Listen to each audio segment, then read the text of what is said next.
Стал, значит, у нас шуметь холодильник. Какие-то непонятные звуки издавать.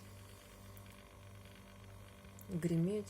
Когда его до него дотрагиваешься, он перестает греметь сильно.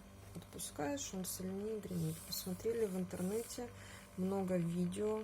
У кого-то вот этот патрубок шелестит, издает эти звуки. У кого-то здесь болты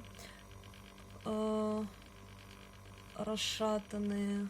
Их, значит, приводят в порядок. У нас здесь все нормально, ничего не расшатано. Патрубки эти никуда не касаются.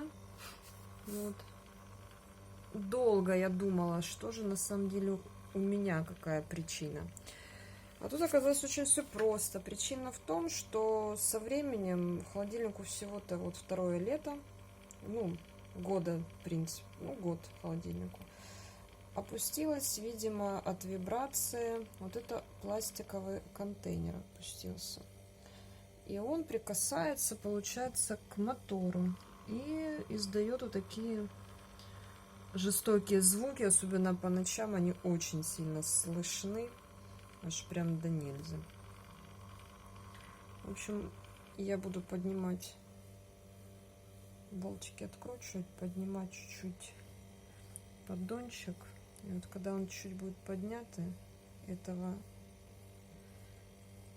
звука не будет.